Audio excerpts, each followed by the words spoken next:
Dear students and welcome back to text book super coaching platform. तो text book के इस बेहतरीन platform के ऊपर आप सब लोगों का फिर से एक बार बहुत बहुत स्वागत किया जाता है। तो आज की इस वीडियो के अंदर हम फिर से एक बार एक इंपॉर्टेंट कंसेप्ट सीखेंगे जो कि आया स्पेक्ट्रोस्कोपी के ऊपर रहेगा। जैसे कि आप सब जानते हैं कि आया स्पेक्ट्रोस्कोपी से रिलेटेड आपके बहुत ज्यादा क्वेश्चंस पूछे आ चुके हैं। कभी आपके स्ट्रेचिंग फ्रीक्वेंसी के ऊपर क्वेश्चन आ जाता है, कभी कंसेप्ट के ऊपर आता है। जैसे आपको स्क्रीन के ऊपर दो कंपाउंड नजर आ रहे हैं, ठीक है। Cyclic alpha halo carbonyl compound keto functional group है।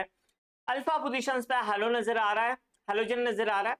दोनों ही कंपाउंड देखे तो बिल्कुल सेम है, सेम कंपाउंड है। बस डिफरेंस यहाँ पर क्या है कि जो हेलोजन है एक पहले कंपाउंड में आपके एक्सियल के ऊपर है और दूसरे कंपाउंड के अंदर इक्वेटोरियल के ऊपर है। सबसे पहले मैं आप लोगों को बता दूं कि अगर हम नॉर्मल कीटोन की कार्बोनिल स्ट्रेचिंग फ्रीक्वेंसी की अगर हम बात करते हैं तो हमारी नॉर्मल कीटोन की जो स्ट्रेचिंग फ्रीक्वेंसी होती है 1715 सेंटीमीटर इनवर्स के आसपास, ठीक है। अब यहां पर आपको नजर आ रहे इलेक्ट्रॉन विड्रॉइंग ग्रुप। आपको यहां पर क्या पूछा जाता है कि ये जो कार्बोनिल है इसकी स्ट्रेचिंग फ्रीक्वेंसी क्या है, CO स्ट्रेचिंग फ्रीक्वेंसी आपको पूछा जाता है।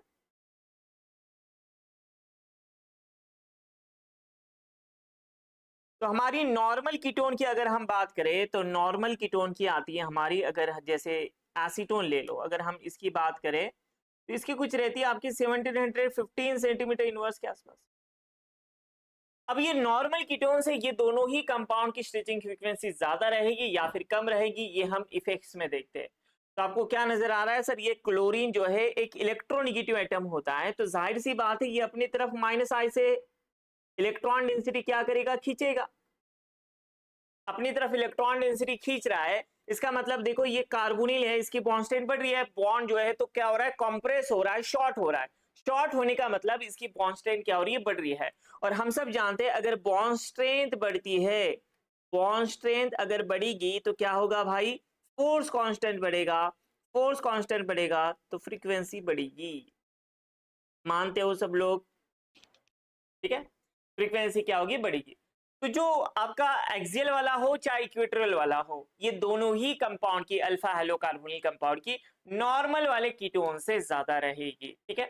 लेकिन अगर हम इन दोनों में देखें कि ए कंपाउंड की मैं बात कर रहा हूं और बी कंपाउंड की बात कर रहा हूं, नॉर्मल वाले से कीटोन से ज्यादा रहेगी, ये तो समझ में आया। लेकिन इन दोनों में किसकी ज्यादा रहेगी, तो देखो अगर हम वैल्यू की बात करें तो आपको वैल्यू नजर आ रही है कि एक्सियल क्लोराइड जो है इसकी देखो नॉर्मल वाले से तो ज्यादा ही है। दोनों की अगर मैं बात करूं तो दोनों ही आपके नॉर्मल वाले से ज्यादा ही है। रीजन क्या है, तो -I इफेक्ट की वजह से क्या होगा, यहाँ पर ये अपनी तरफ इलेक्ट्रॉन डेंसिटी खींचेगी, कार्बोनिल की बॉन्ड स्ट्रेंथ बढ़ जाएगी।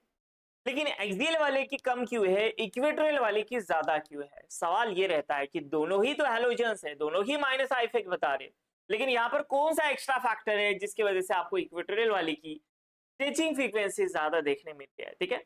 तो देखो यहाँ पर जो कार्बोनिल है और ये क्लोरीन है, अगर इनका डायपोल मोमेंट देखें तो आपको अपोजिट सा नजर आ रहा है, दूर नजर आ रहा है। इनका जो डायपोल है सेम डायरेक्शंस में नजर नहीं आ रहा है, ये अपोजिट डायरेक्शंस के अंदर है, ठीक है। तो इसे क्या कहा जाता है, इसे कहते हैं हम स्टैगर्ड, इसे कहते हैं हम स्टैगर्ड, इसे हम स्टैगर्ड कहते हैं with respect two chlorine.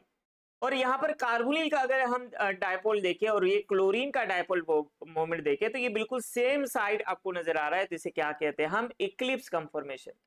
Eclipse with मतलब नॉट एग्जैक्टली इक्लिप्स, मतलब नियरली इक्लिप्स कंफर्मेशन इसे बोला जाता है। तो यहाँ पर दोनों एक स्टैगर्ड एंटी रहने से और एक क्लोरीन सेम साइड रहने से यहाँ पर आपको क्या डिफरेंस देखने मिलता है, तो यहाँ पर आपको नजर आ रहा है कि ऑक्सीजन के पास क्या होते हैं भाई, लोन पेयर ऑफ इलेक्ट्रॉन्स होते हैं। क्या होते हैं, लोन पेयर ऑफ इलेक्ट्रॉन। और ये क्लोरीन के पास भी क्या होते हैं, लोन पेयर ऑफ इलेक्ट्रॉन्स होते हैं। तो यहाँ पर इंटर इलेक्ट्रॉनिक रिपल्शन हो जाएगा। तो यहाँ पर क्या हो जाता है, इंटर इलेक्ट्रॉनिक आपको रिपल्शन देखने मिलता है। लेकिन यहाँ पे देखो ये जो क्लोरीन है इसके लोन पेयर ऑफ इलेक्ट्रॉन ये दूर रहेंगे एज कंपेयर टू आपके इक्वेटोरियल वाले से। जो कार्बोनिल है आपको नजर आ रहा है पहले इसमें क्लोरीन से काफी दूर है, लेकिन सेकंड इसके अंदर आपको नजर आ रहा है कि जो कार्बोनिल है ये क्लोरीन के काफी ज्यादा करीब है। तो जब ये रिपल्शन होगा, ये रिपल्शन होने की वजह से यहाँ पर ये जो कार्बोनिल है इसकी जो बॉन्ड स्ट्रेंथ है ये बढ़ जाती है। कैसे, ये जो बॉन्ड है ये अब कंप्रेस हो जाता है। ये रिपल्शन होने की वजह से ये ऑक्सीजन के साथ में जैसे ही रिपल करेगा ये इसे अंदर की तरफ ढकेलेगा, अंदर की तरफ ढकेलेगा मतलब कॉम्प्रेस करेगा, और जैसे ही कॉम्प्रेस करेगा तो यहाँ पर ये कार्बोनिल की जो है स्ट्रेचिंग फ्रीक्वेंसी बढ़ जाएगी। तो भाई माइनस आए तो दोनों में कॉमन था, लेकिन यहाँ पर सेकंड में क्या है, इंटर इलेक्ट्रॉनिक रिपल्शन आपको देखने मिल रहा है, जिसके वजह से जिसे हम डायपोल डायपोल इंटरेक्शंस भी बोल सकते, डायपोल डायपोल रिपल्शंस भी आप बोल सकते हो। डायपोल डायपोल रिपल्शन या फिर इंटर इलेक्ट्रॉनिक रिपल्शन की वजह से कार्बोनिल जो है वो शॉर्ट हो रहा है, कंप्रेस हो रहा है, जिसकी वजह से स्ट्रेचिंग फ्रीक्वेंसी आपको देखने मिल रही है। तो देखो कुछ 25 का या फिर 20 सेंटीमीटर इनवर्स का आपको कुछ डिफरेंस देखने मिल रहा है। पाविया के अंदर आपको गिवन भी आप देख सकते हैं, in ketone, two bands result from the substitution of adjacent chlorine atom. One arises from the conformation in which the chlorine is rotated next to carbonyl, and other is due to conformation in which the chlorine is away from the group. पहला chlorine एक में पास में है और दूसरा chlorine कैसे away, ये बताया गया।